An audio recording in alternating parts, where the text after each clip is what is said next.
নমস্কার, আমার চ্যানেলে সবাইকে স্বাগত জানাই।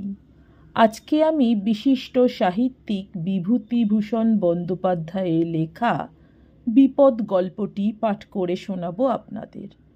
আশা করছি গল্পটি আপনাদের ভালো লাগবে। শুরু করছি আজকের গল্প বিপদ। বাড়ি বসিয়া লিখিতেছিলাম। সকালবেলাটায় কে আসিয়া ডাকিল, জ্যাঠামশাই। এক মনে লিখিতেছিলাম। একটু বিরক্ত হইয়া বলিলাম, কে?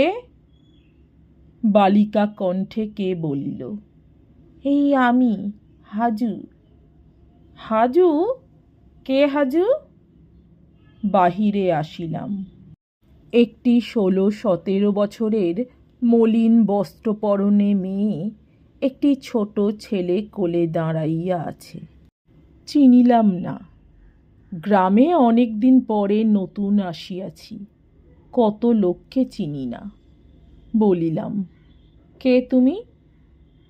মেয়েটি লাজুক সুরে বলিল, আমার বাবার নাম রামচরণ বোষ্টম। এইবার চিনিলাম। রামচরণের সঙ্গে ছেলেবেলায় কড়ি খেলিতাম। সে আজ বছর 5-6 হইল ইহলোকের মায়া কাটাইয়া সাধনোচিত ধামে প্রস্থান করিয়াছে, সে সংবাদও রাখি।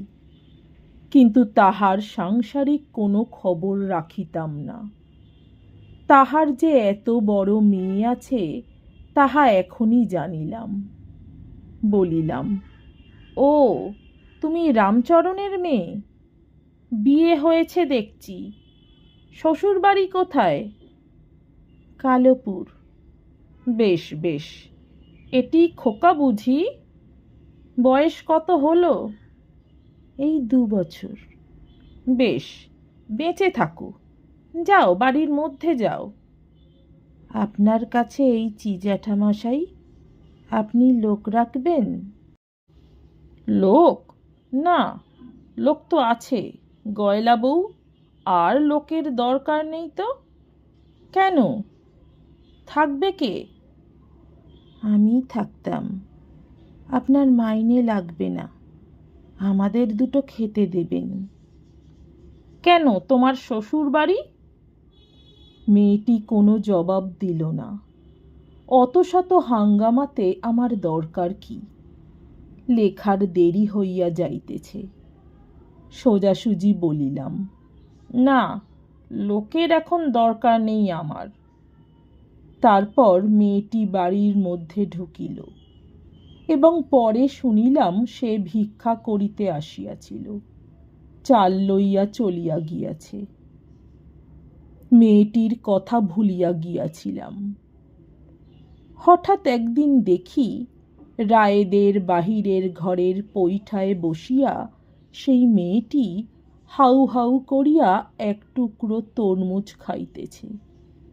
যেভাবে সে তরমুজের টুকরাটি ধরিয়া কামড় মারিতেছে, হাউ হাউ কথাটি সুষ্ঠুভাবে সেক্ষেত্রে প্রযোজ্য।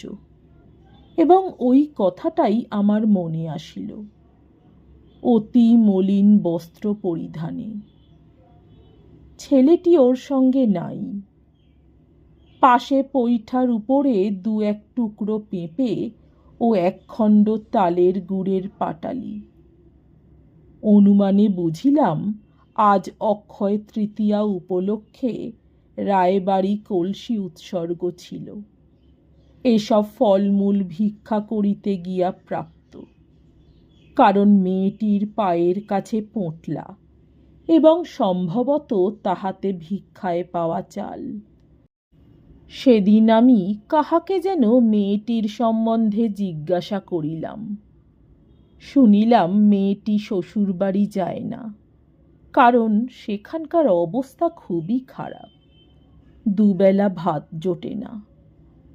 চালাইতে না পারিয়া মেয়েটির স্বামী উহাকে বাপের বাড়ি ফেলিয়া রাখিয়াছে, লইয়া যাইবার নামও করে না।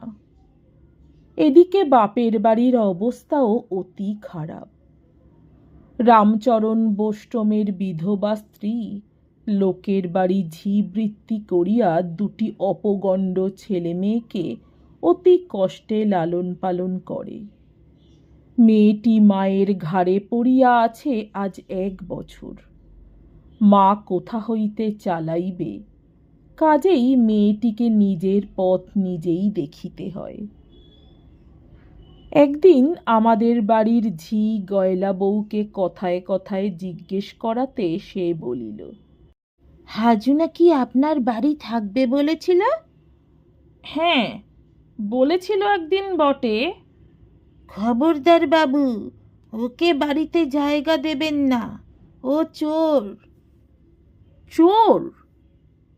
কিরকম চোর? যা সামনে পাবে তাই চুরি করবে। মুখুজ্জে বাড়ি রাখেনি ওকে, যা তা চুরি করে খায়। দুধ চুরি করে খায়, চাল চুরি করে নিয়ে যায়, আর বড্ড খাই খাই, কেবল খাবো আর খাবো। ওর হাতির খোরাক জোগাতে না পেরে মুখুজ্জেরা ছাড়িয়ে দিয়েছে, এখন পথে পথে বেড়ায়। ওর মা ওকে দেখে না? সে নিজে পায় না পেট চালাতি, ওকে বলেছে আমি কোনে পাবো, তুই নিজেটা নিজে করে খা। তাই ও দৌড়ে দৌড়ে ঘোরে। সেই হইতে মেয়েটির ওপর আমার দয়া হইল। যখনই বাড়ি আসিত চাল বা ডাল 2-4টা পয়সা দিতাম। 2 ভাত খাইয়াও গিয়াছে আমার বাড়ি হইতে। মাসখানেক পরে একদিন আমার বাড়ির সামনে হাউমাউ কান্না শুনিয়া বাহিরে গেলাম। দেখি হাজু কাঁদিতে কাঁদিতে আমাদের দিকে আসিতেছে। ব্যাপার কি? শুনিলাম মধু চক্রবর্তী নাকি তাহার আর কিছু রাখে নাই। তাহার হাতে একটা ঘটি ছিল, সেটিও কাড়িয়া রাখিয়া দিয়াছে। তাহাদের বাড়িতে ভিক্ষা করিতে গিয়াছিল এই অপরাধে। রাগ হইল। আমি গ্রামের একজন মাতব্বর এবং পল্লীমঙ্গল সমিতির সেক্রেটারি।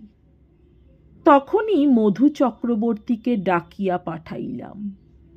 মধু একখানা রাঙা গামছা কাঁধে হন্তদন্ত হইয়া আমার বাড়ি হাজির হইল। জিজ্ঞাসা করিলাম, মধু, তুমি একে মেরেছ? হ্যাঁ দাদা, 1 ঘা মেরেছি ঠিকই, রাগ সামলাতে পারিনি, ও আস্ত চোর একটি। শুনুন আগে, আমাদের বাড়ি ভিক্ষে করতে গিয়েছে, গিয়ে উঠোনের লঙ্কা গাছ থেকে কোঁচড় ভরে কাঁচা পাকা ঝাল চুরি করেছে প্রায় 1.25 টাক। আর একদিন অমনি ভিক্ষে করতে এসে দেখি বাইরের উঠোনের গাছ থেকে একটা পাকা পেঁপে ভাঙছে।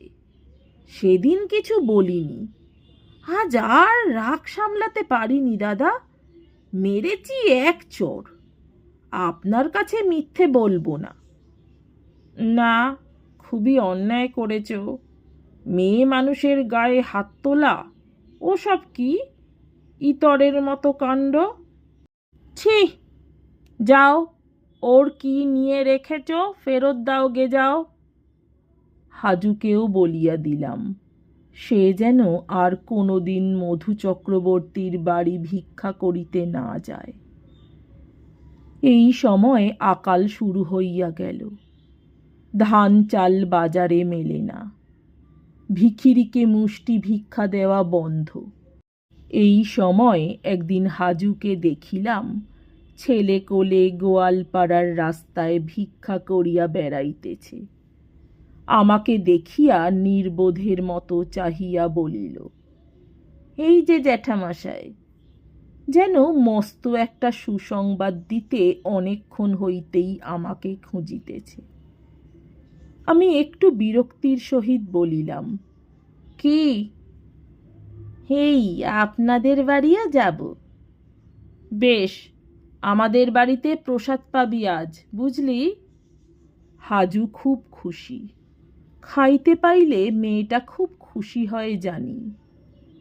কাঁঠাল তলার ছায়ায় রোয়াকে সে যখন খাইতে বসিল, তখন দুজনের ভাত তাহার একার পাতে।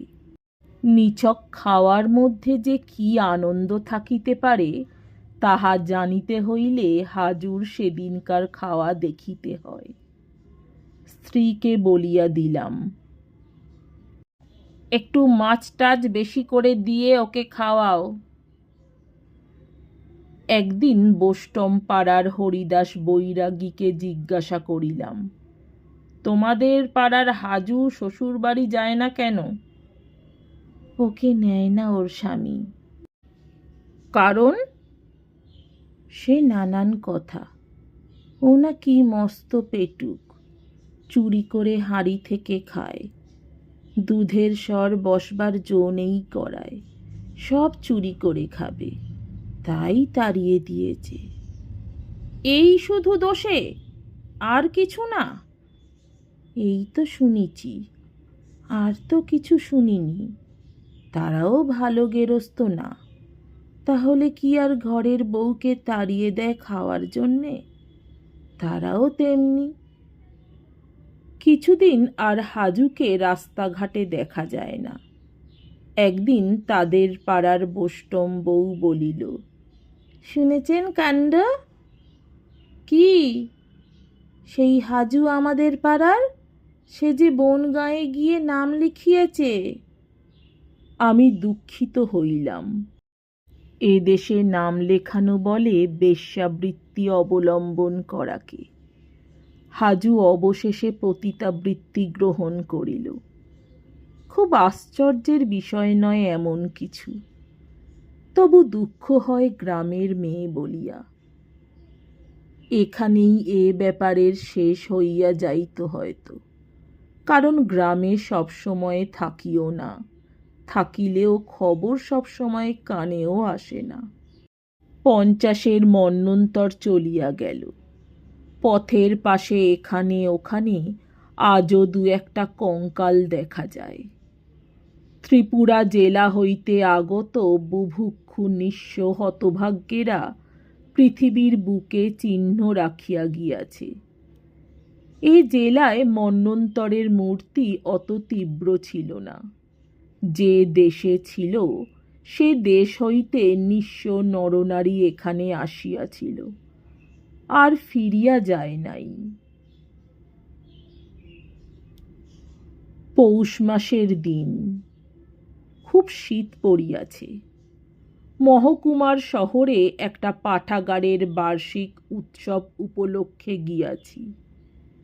ফিরিবার পথে একটা গলির মধ্যে দিয়া বাজারে আসিয়া উঠিব ভাবিয়া গলির মধ্যে ঢুকিয়া কয়েক পদ মাত্র অগ্রসর হইয়াছি, এমন সময় কে ডাকিল। ও জ্যাঠামশায়! বলিলাম, কে? এই যে আমি।